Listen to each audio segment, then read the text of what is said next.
Hey, great day, life inspirers of Elevate Life. Another week of learning awakes us all. This week, we're talking and taking a significant topic about leadership decision. Decisions can be impactful and sometimes polarizing.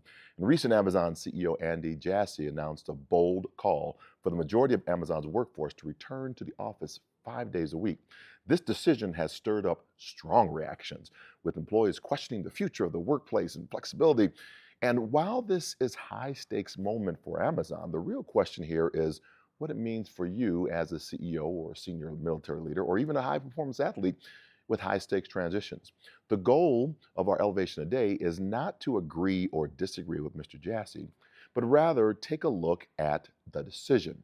In Napoleon Hill's Think and Grow Rich, Hill devoted an entire chapter to decision, underscoring how the power to make quick, unwavering decisions is fundamental for success. For CEOs, senior military leaders, and professional athletes navigating high stakes transitions, the ability to make and stand by a decision is the mark of lasting influence. It's easy to think of Amazon's decision as just a policy shift, but this is a crucial example of the resolve needed to lead in times of transition, especially when that decision won't please everyone. So today, let's not get caught up in whether Amazon's choice is right or wrong.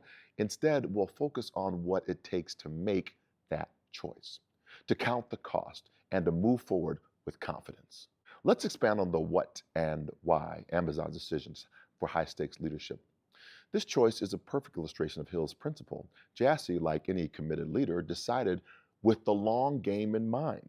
He believes in an office environment and that it is essential for fostering Amazon's culture and maximizing productivity. As CEOs, we have to learn that we probably are facing similar moments, weighing what's ideal for growth, team cohesion, and legacy.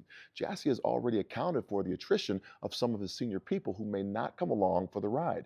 And if he is really smart, he has accounted for those who will come for the ride and potentially be quiet quitters.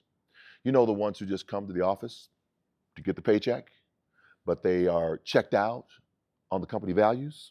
Hill wrote that successful leaders must make prompt, unwavering decisions, even when the data isn't conclusive. Andy Jassy's call might cost Amazon valuable talent or trigger disengagement, yet he's willing to make that choice because it aligns with a vision that he believes in. For those of you at the top of your fields or moving to new leadership roles, ask yourself, am I prepared to make and own a decision that may challenge the status quo? Each of you has a unique challenge in this area. For CEOs, it could mean deciding how much flexibility to grant your workforce. For my senior military leaders, this might relate to adapting leadership methods as they transition to civilian life while staying true to their values. And for professional athletes, it's about transitioning from high intensity environments to new, perhaps less structured arenas.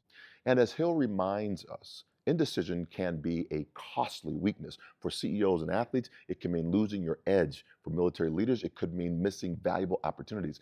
Leaders who make prompt decisions hold their influence. They aren't swayed by short-term setbacks or popular opinion, and that's precisely what Jassy is modeling. Now let's juxtapose Hill's framework with the return to office debate. Let's explore the key reasons behind Amazon's decision. Studies show conflicting results on remote productivity. Some indicate remote work boosts efficiencies, while others see a drop. For Amazon, Jassy's choice is about maintaining culture and productivity in ways that a shared office environment that he believes uniquely supports. In many ways, he's mirroring Hill's teaching to commit fully to the values that drive success. But here's the challenge for leaders in each of your arenas. Data doesn't always align with vision. Research indicates hybrid models maintain productivity, but Jassy believes that in-office presence is critical for innovation and cohesion. As CEOs, senior military leaders, transitioning athletes, and others in high-stakes transition, the question remains, can you make a decision that considers both the future and the present, weighing data with your core values? Hill teaches us that we may not always have perfect information, but with conviction, we can shape our future. Decision making becomes even more powerful when backed by a long-term vision rather than immediate popularity. So for the freemium members, you've gotten a look at the bigger picture behind today's topic, tying Napoleon Hill's principles to Amazon's bold decision. But to get to the in-depth tactics on how to approach these conversations with your team and stand firm in high-stakes moments, join our premium group. Premium members, stay tuned. We're diving deep into actionable strategies.